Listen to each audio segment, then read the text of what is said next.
en las profundidades de la selva amazónica, donde los secretos de la naturaleza aún permanecen ocultos a los ojos del mundo moderno, se gestaba una historia que cambiaría el curso de la humanidad. Era el año 2045, y el mundo tal como lo conocíamos estaba al borde de una transformación sin precedentes. Los avances tecnológicos habían llevado a la civilización a alturas inimaginables, pero también habían creado abismos de desigualdad y conflicto que amenazaban con desgarrar el tejido mismo de la sociedad.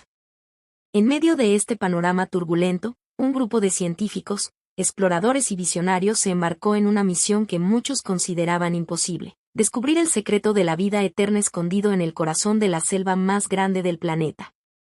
La expedición estaba liderada por la doctora Isabel Mendoza, una brillante bióloga molecular cuya carrera había estado dedicada al estudio de los procesos de envejecimiento celular. Con 45 años, Isabel había logrado más en su campo que muchos científicos en toda una vida, pero sentía que su mayor descubrimiento aún estaba por llegar. A su lado, como segundo al mando, se encontraba el doctor Alejandro Ruiz, un genetista cuyo trabajo pionero en la edición del ADN le había valido tanto elogios como controversias en la comunidad científica internacional. El equipo se completaba con una ecléctica mezcla de especialistas: María López, una botánica con un conocimiento enciclopédico de la flora amazónica; Juan Carlos Fernández, un antropólogo especializado en las culturas indígenas de la región; y Elena Torres, una ingeniera en robótica cuyas creaciones habían revolucionado la exploración de terrenos inaccesibles. Cada uno de ellos traía consigo no solo su experiencia profesional, sino también sus propias esperanzas, miedos y motivaciones personales para embarcarse en esta aventura potencialmente mortal. El campamento base se estableció en un claro junto a un río serpenteante, cuyas aguas cristalinas reflejaban el verde intenso de la vegetación circundante. Los primeros días transcurrieron en una frenética actividad, mientras el equipo instalaba equipos de última generación, establecía protocolos de seguridad y trazaba planes de exploración. La selva, sin embargo, parecía observarlos con una paciencia milenaria, como si supiera que sus secretos no se revelarían fácilmente a estos intrusos del mundo exterior. A medida que se adentraban más profundamente en la jungla, los desafíos se multiplicaban. Las lluvias torrenciales convertían el terreno en un lodazal traicionero, los insectos voraces acosaban constantemente al equipo, y la densa vegetación parecía cerrar cada camino que lograban abrir. Pero lo que más inquietaba a los exploradores eran los sonidos nocturnos, extraños y perturbadores, que no correspondían a ninguna especie conocida de la fauna amazónica. Fue durante una de estas noches, cuando el equipo se reunía alrededor de una fogata para compartir sus hallazgos del día, que Juan Carlos compartió una leyenda que había escuchado de los nativos de la región. Según la historia, en el corazón de la selva existía un lugar sagrado, conocido como el Jardín de la Eternidad, donde las leyes del tiempo y la muerte no tenían poder. Se decía que aquellos que lograban encontrar este lugar y beber de sus aguas obtenían la vida eterna, pero el precio a pagar era alto: debían renunciar a todo lo que alguna vez habían amado en el mundo exterior. La leyenda encendió la imaginación del equipo. Isabel y Alejandro vieron en ella la posibilidad de que existiera algún componente biológico único en la región que pudiera explicar los supuestos efectos de rejuvenecimiento. María se preguntaba qué tipo de plantas podrían crecer en un lugar así, mientras que Elena especulaba sobre las posibles anomalías geológicas o electromagnéticas que podrían alterar la percepción del tiempo en un área específica. Sin embargo, fue Juan Carlos quien advirtió sobre los peligros de perseguir tal leyenda. Cada cultura tiene sus mitos sobre la inmortalidad, explicó, pero a menudo estas historias son advertencias disfrazadas. La búsqueda de la vida eterna ha llevado a muchos a la locura o a destinos peores que la muerte misma. A pesar de la advertencia, la expedición continuó su avance, impulsada por una mezcla de curiosidad científica y la tentadora posibilidad de hacer un descubrimiento que cambiaría el mundo. A medida que se internaban más en la selva, comenzaron a notar cambios sutiles pero inquietantes en su entorno. La vegetación se volvía cada vez más exuberante y extraña, con flores de colores imposibles y formas que desafiaban la clasificación botánica conocida. Los animales que ocasionalmente avistaban parecían más grandes y vigorosos de lo normal, como si la vejez no los afectara. Pero lo más perturbador eran los cambios que el equipo comenzaba a experimentar en sí mismo. Isabel notó que las arrugas alrededor de sus ojos, que había comenzado a aceptar como parte inevitable del envejecimiento, parecían estar desvaneciéndose. Alejandro, que había estado luchando contra la calvicie incipiente, se sorprendió al ver que su cabello volvía a crecer con un vigor juvenil. María, que sufría de artritis en las manos debido a años de trabajo de campo, descubrió que podía mover sus dedos sin dolor por primera vez en décadas. Estos cambios, en lugar de alegrar al equipo, los llenaron de una creciente inquietud. ¿Estaban realmente acercándose al legendario Jardín de la Eternidad? Y si era así, ¿cuál sería el precio a pagar por este regalo aparentemente milagroso? La tensión en el grupo comenzó a crecer. Elena, la más escéptica del equipo, insistía en que debía haber una explicación científica para los fenómenos que estaban experimentando. Propuso la teoría de que podría haber algún tipo de radiación o compuesto químico en el aire que estuviera afectando sus cuerpos de manera imprevista. Sin embargo, sus instrumentos no detectaban nada fuera de lo normal, lo que solo aumentaba el misterio. Juan Carlos, por su parte, se volvía cada vez más retraído y nervioso. Pasaba horas hablando en susurros con los guías nativos que habían contratado, y su rostro se ensombrecía con cada nueva información que recibía. Una noche, finalmente compartió con el resto del equipo lo que había aprendido. Los ancianos de las tribus locales hablan de este lugar como una zona prohibida, explicó con voz grave. Dicen que aquellos que se adentran demasiado nunca regresan, o si lo hacen, vuelven cambiados de maneras que van más allá de lo físico. Hablan de una pérdida del alma, de personas que regresan sin recuerdos, sin emociones, como cáscaras vacías de lo que alguna vez fueron. Las palabras de Juan Carlos cayeron como un peso sobre el grupo. Por primera vez desde que comenzó la expedición, se planteó seriamente la posibilidad de dar marcha atrás. Sin embargo, Isabel, impulsada por una mezcla de curiosidad científica y una creciente obsesión personal, insistió en continuar. Estamos al borde de algo revolucionario, argumentó. Si realmente existe una fuente de juventud o longevidad aquí, podríamos cambiar el curso de la historia humana. Imaginen un mundo sin enfermedades degenerativas, sin el miedo a la muerte prematura. ¿No vale la pena correr algunos riesgos por un descubrimiento así? Sus palabras resonaron en el equipo, reavivando la llama de la ambición y la esperanza que los había llevado hasta allí en primer lugar. Decidieron continuar, pero con mayor cautela y estableciendo protocolos más estrictos de seguridad y comunicación. A medida que avanzaban, el paisaje continuaba transformándose de maneras asombrosas. Los árboles alcanzaban alturas imposibles, con troncos tan anchos que ni siquiera 10 personas tomadas de la mano podrían rodearlos. Flores luminiscentes brillaban en la penumbra del sotobosque, emitiendo suaves destellos que parecían comunicarse entre sí. El aire mismo parecía cargado de una energía palpable, una fuerza vital que se podía sentir en cada respiración. Fue Elena quien primero notó los patrones. Utilizando sus drones de exploración equipados con sensores avanzados, descubrió que la vegetación no crecía de forma aleatoria, sino que seguía intrincados diseños geométricos que solo se hacían evidentes desde el aire. Estos patrones parecían converger en un punto central, como si toda la selva fuera un gigantesco mandala viviente. Es como si la selva entera fuera un organismo consciente, murmuró Elena, mientras mostraba las imágenes al resto del equipo. Y creo que nos está guiando hacia algo.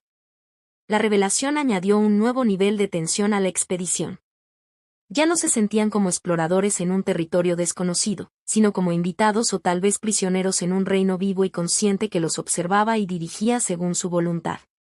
A medida que se acercaban al centro de los patrones, los cambios en sus cuerpos se aceleraron.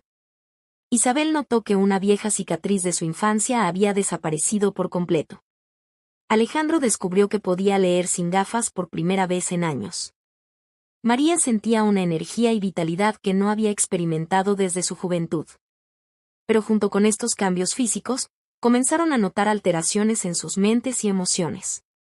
Los recuerdos de sus vidas antes de la expedición comenzaron a volverse borrosos, como si estuvieran viendo a través de un cristal empañado. Las motivaciones que los habían impulsado a emprender este viaje parecían cada vez más distantes e irrelevantes. Juan Carlos fue el primero en expresar su preocupación. Estamos perdiendo algo fundamental, dijo una noche, mientras el equipo se reunía alrededor de la fogata. Puedo sentir cómo mis conexiones con el mundo exterior se desvanecen.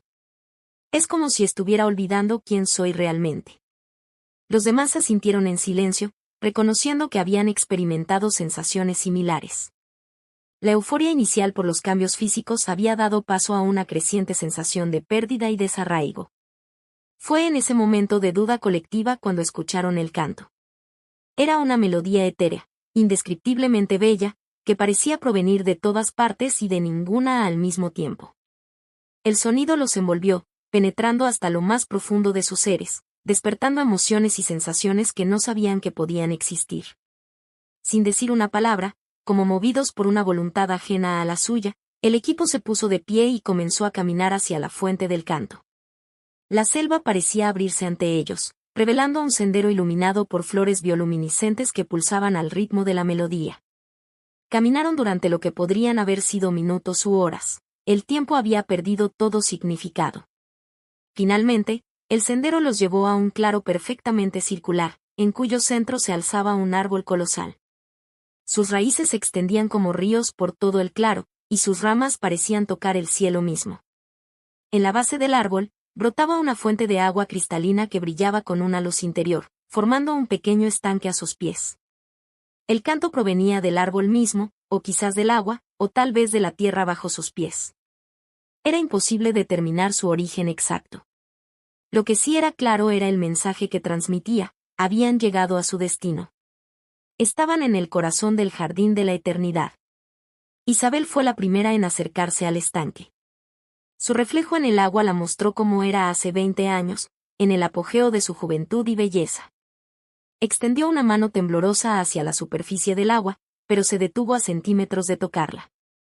¿Qué estamos haciendo realmente aquí?, preguntó, su voz apenas un susurro. ¿Vale la pena la eternidad si perdemos todo lo que nos hace quienes somos? Alejandro se acercó a ella, poniendo una mano sobre su hombro. Vinimos buscando respuestas, pero quizás las preguntas eran más importantes que cualquier respuesta que pudiéramos encontrar.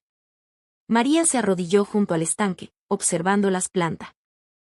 Ese que crecían a su alrededor, especies que desafiaban toda clasificación conocida. La vida encuentra siempre nuevas formas de sorprendernos, murmuró. Tal vez la verdadera eternidad está en la constante renovación y cambio, no en permanecer estático para siempre. Elena, que había estado escaneando el área con sus dispositivos, los apagó con un suspiro. Hay cosas que la ciencia aún no puede explicar, admitió. Y tal vez no necesitamos explicarlas para apreciar su belleza y misterio. Juan Carlos fue el último en hablar, su voz cargada de emoción. Cada cultura tiene sus mitos sobre la inmortalidad por una razón. No porque sea algo que debamos alcanzar, sino porque nos recuerda lo preciosa que es nuestra existencia finita. Cada momento es un regalo porque no dura para siempre. Mientras el equipo contemplaba el estanque y el majestuoso árbol, sintieron que estaban al borde de una decisión trascendental. Podían beber del agua y abrazar la promesa de la vida eterna, o podían dar la espalda a este regalo y regresar al mundo que conocían, con todas sus imperfecciones y su belleza efímera. El canto del árbol cambió sutilmente, como si respondiera a sus pensamientos. Ya no era una llamada seductora, sino un suave recordatorio de todo lo que habían dejado atrás: familias, amigos, sueños y proyectos inconclusos. Imágenes de sus seres queridos aparecieron en la superficie del agua, sonriendo, esperando su regreso. Isabel fue la primera en dar un paso atrás, alejándose del estanque. Vine aquí buscando la clave para vencer a la muerte, dijo, pero ahora entiendo que la muerte es lo que da sentido a la vida. Sin ella, ¿qué valor tendría cada día, cada experiencia? Uno por uno, los demás miembros del equipo asintieron, retrocediendo también. La decisión no se tomó con palabras, sino con miradas de comprensión mutua y un silencioso acuera jornada de transformacao de Takeshi Mori Nao terminou con sua conversao.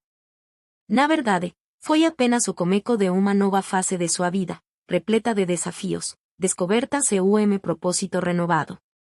Aos 75 anos, Takeshi se viu diante de uma misa o que jamais imaginara. Compartilhar sua experiência e nova fé como mundo que o conecia como mestre de artes marciais tradicional. O primeiro desafío vio de seus alunos mais antigos. Muitos ficarán chocados com a mudança radical de seu sensei. Alguns o acusaram de ter traído suas raíces, abandonado a sabedoria ancestral do bucido e do sintoísmo. Takeshi enfrentou olares de desaprobacao, susurros nos corredores do dojo e até mesmo confrontos diretos. Sensei, dice Hiroshi, seu aluno mais dedicado, como pode abandonar tudo o que nos ensinou por tantos anos. O caminho do guerreiro é nossa vida. Takeshi respondeu com uma calma que surpreendeu até a si mesmo. Hiroshi, não abandonei o caminho do guerreiro. Apenas descobri que o verdadeiro campo de batalha não está fora de nós, mas dentro. A maior luta que travamos é contra nosso próprio ego, nossa própria escuridão. Aos poucos, Takeshi começou a integrar seus novos conhecimentos espirituais às práticas do dojo. Ele introduziu momentos de reflexão antes dos treinos, incentivando seus alunos a buscarem não apenas a perfeição técnica, mas também a pureza de coração. As meditações, antes focadas no beijo e na disciplina mental, agora incluíam conceitos de gratidão, perdão e amor ao próximo. Nem todos aceitaram as mudanças de imediato. Takeshi viu seu número de alunos diminuir drasticamente nos primeiros meses. Aqueles que ficarão, no entanto, começarão a experimentar uma transformação própria. Relatos de vidas mudadas, relacionamentos restaurados e uma paz interior recém-descoberta começarão a se espalhar. Um dia, durante uma aula, Takeshi compartilhou uma nova perspectiva sobre o conceito de forca. Por anos, ensinei que a forca vem da disciplina, do controle, da superação dos limites físicos. Hoje, entendo que a verdadeira forca vem da humildade, do amor e da capacidade de perdoar. O guerreiro mais forte não é aquele que nunca cai, mas aquele que, mesmo caído, encontra a coragem de se levantar e seguir em frente, não por orgulho, mas por amor. Essas palavras tocarão profundamente os corações de seus alunos. Muitos começarão a procurá-lo fora dos horários de treino, buscando conselhos não apenas sobre técnicas de luta, mas sobre vida, relacionamentos e espiritualidade. Takeshi também enfrentou desafios em sua vida pessoal. Sua família, profundamente enraizada nas tradições japonesas, teve dificuldade em aceitar sua nova fé. Seu filho mais velho, Kenji, chegou a cortar relações com ele por tempo. Pai, Kenji disse em confronto doloroso, você deshonrou nossa família, nossos ancestrais. Como pode abandonar tudo em que acreditávamos? Takeshi respondeu com lágrimas nos olhos, filho, não deshonrei nossa família. Encontrei uma verdade maior, amor que transcende nossas tradições. Não estou abandonando nossa herança, estou expandindo-a. Foram necessários anos de paciência, amor incondicional e orações constantes antes que Kenji começasse a abrir seu coração. A reconciliação violentamente, mas quando viu, foi profunda e transformadora. Enquanto isso, o impacto de Takeshi se estendia para além do dojo. Ele começou a ser convidado para palestrar em escolas, empresas e até mesmo em outros dojos. Sua mensagem de transformação pessoal e busca por propósito maior ressoava com pessoas de todas as idades e origens.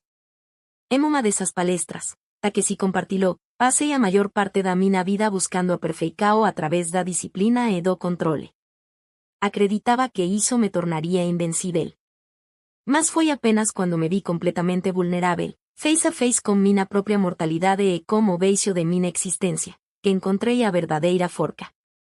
Não é sobre ser invencível, é sobre encontrar paz mesmo em nossa fragilidade. Essas palavras tocarão profundamente uma jovem executiva na plateia.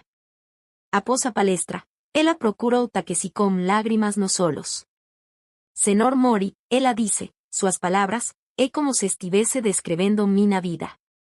Tenho buscado sucesso e reconhecimento incansavelmente, mas me sinto mais beicia a cada conquista.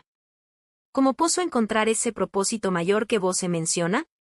Takeshi sorriu gentilmente e respondeu, o primeiro passo é reconhecer que há algo maior que nós mesmos. O segundo é estar disposto a se render a esse algo maior. Não é uma jornada fácil, mas é a mais gratificante que podemos empreender. À medida que sua nova missão se expandia, Takeshi começou a escrever. Seu primeiro livro, Do Dojo ao Divino, A Jornada de Guerreiro Espiritual, tornou-se bastante inesperado. Nele, Takeshi mesclava os princípios do Bushido com os ensinamentos que havia descoberto em sua nova fé, criando uma ponte única entre Oriente e Ocidente, tradição e inovação. O livro atraiu tanto elogios quanto críticas.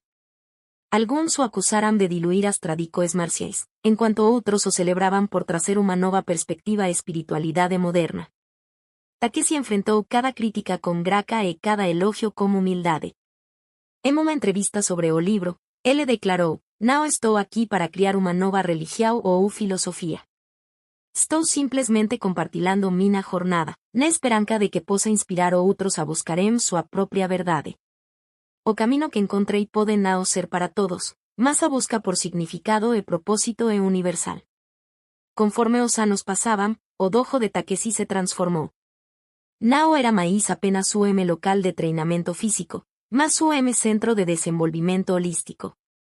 Aulas de meditacao, estudos filosóficos e trabalhos voluntários na comunidade se tornaram parte integral do currículo.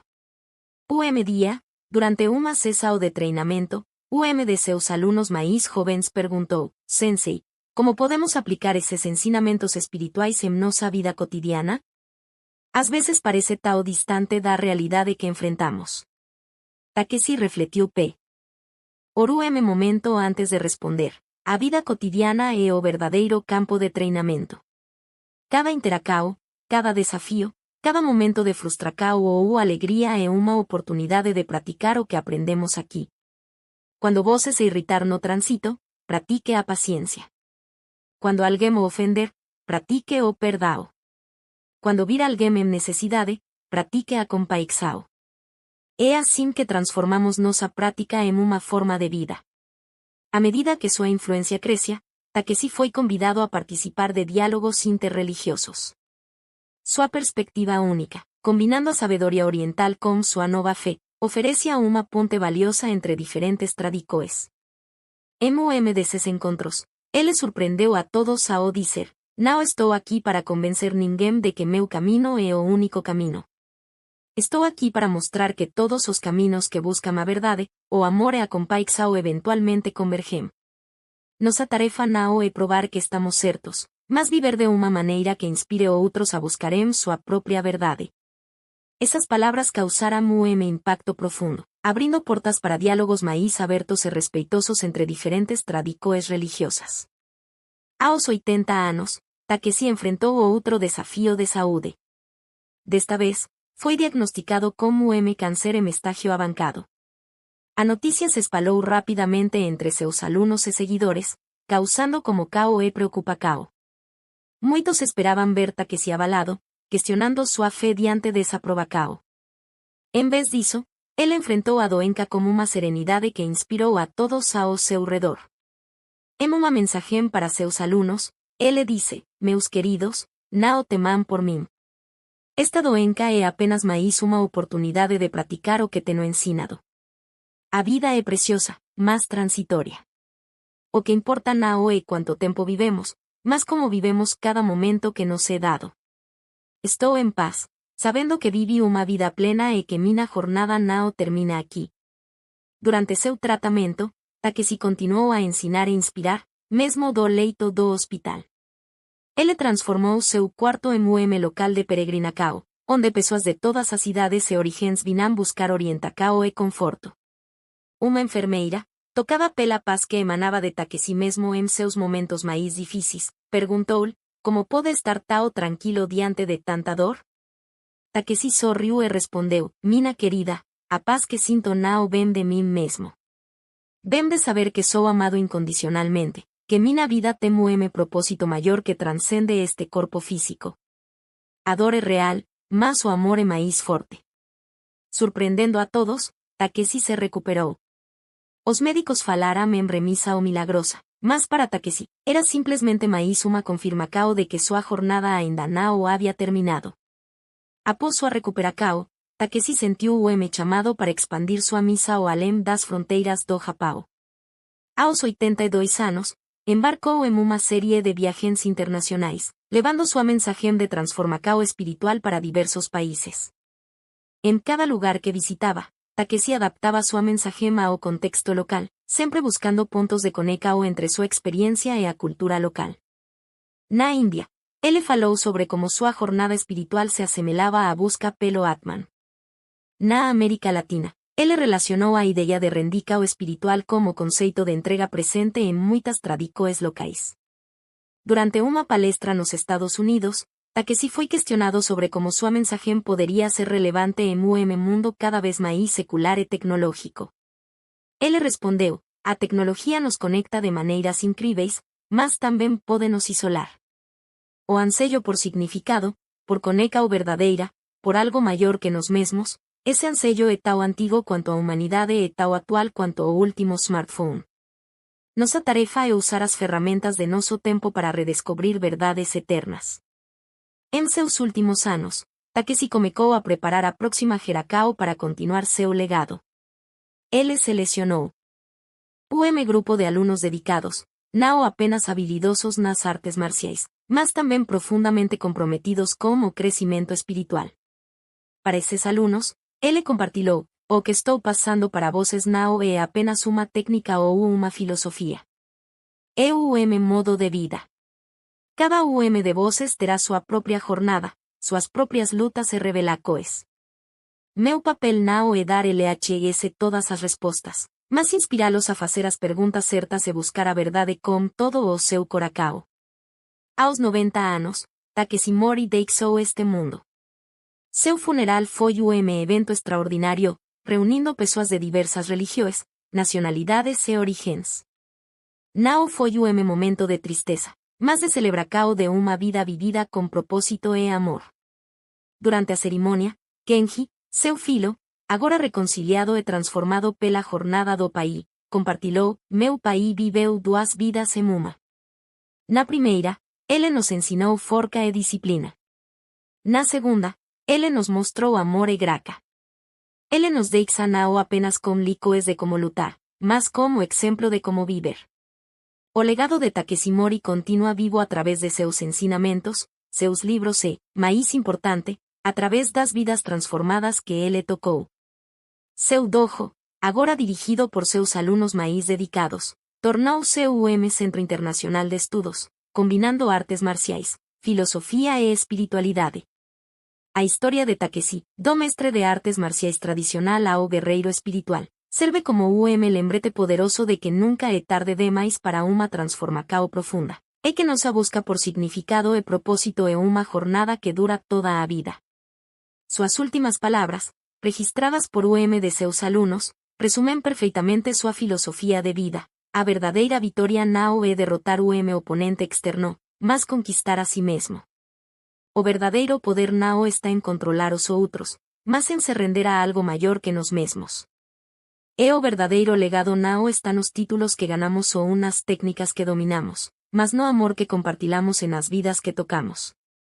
Lembrem-se sempre, somos todos guerreiros em uma jornada espiritual. Lutemos o bom combate, mantenhamos a fé, e acima de tudo, amem incondicionalmente. Assim termina, mas também continua, a história de Takeshi Mori, o homem que viu o anticristo, encontrou a redenção, e dedicou o resto de sua vida a compartilhar essa luz como mundo. Que sua jornada continue a inspirar gerações futuras a buscar sua própria transformação e a viver uma vida de propósito e amor.